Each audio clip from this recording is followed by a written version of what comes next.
Bonjour et bienvenue sur Boulevard BD. Aujourd'hui, O'Sullivan, tome 1, Mary May. Afin de pouvoir écrire en toute tranquillité, James Sullivan loue un cottage dans le Connemara, au fin fond d'un trou perdu de l'Irlande. Il compte sur la solitude et le bruit de la mer pour l'aider à faire revenir ses fantômes et à enquêter sur sa propre histoire, sur les origines de sa famille. Lors d'une soirée au pub, Rosie le reconnaît. Elle est bibliothécaire et apprécie beaucoup l'écrivain. Au fil de ses recherches, il lui confiera ses découvertes et lui racontera l'histoire de son ancêtre Mary May qui quitta l'Irlande pour le rêve américain. Le scénariste Rodolphe se lance dans une exigeante saga familiale sur plusieurs siècles.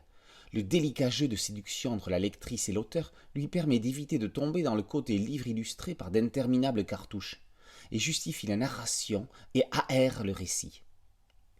Avec le personnage de Tara Callaghan, fille simplette que certains accusent de mauvais œil, Rodolphe personnalise les fantômes du passé de tout un chacun et apporte un côté féerique et au folklore irlandais, sans jamais tomber dans le fantastique. C'est juste une immersion profonde dans l'ambiance.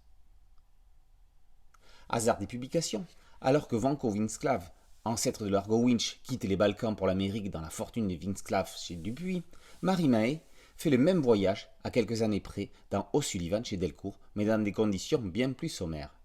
Si l'un débarquera aux États-Unis, l'autre débarque à l'embouchure du Saint-Laurent. 4 ans après Quint, on retrouve enfin le trait unique de Marc Régnier. Le dessinateur des éternels contes et légendes du Moyen-Âge, du Masque de Fer, de Black Hills, de Jackson et de tant d'autres récits, revient dans une histoire sur mesure pour lui, entre une époque moderne et un 19e siècle rude et impitoyable qui sied parfaitement à son trait légèrement hachuré, à mi-chemin entre celui de Jean-Claude Servet et de Reeves, justement dessinateur attitré de son frère Éric Warnotz. Il n'y a pas que Jean Van Hamme qui soit capable d'écrire des sagas familiales passionnantes, historiques et à suspense. Il y a entre autres aussi Rodolphe. Un départ, une clé, un événement tragique, la saga O'Sullivan est lancée. O'Sullivan, tome 1, Mary May, par Rodolphe et Marc Régnier, est paru aux éditions Delcourt. Boulevard BD, c'est un podcast audio et une chaîne YouTube. N'oubliez pas de liker, de vous abonner et d'activer la cloche de notification pour être prévenu des nouvelles chroniques. A très bientôt sur Boulevard BD. Ciao.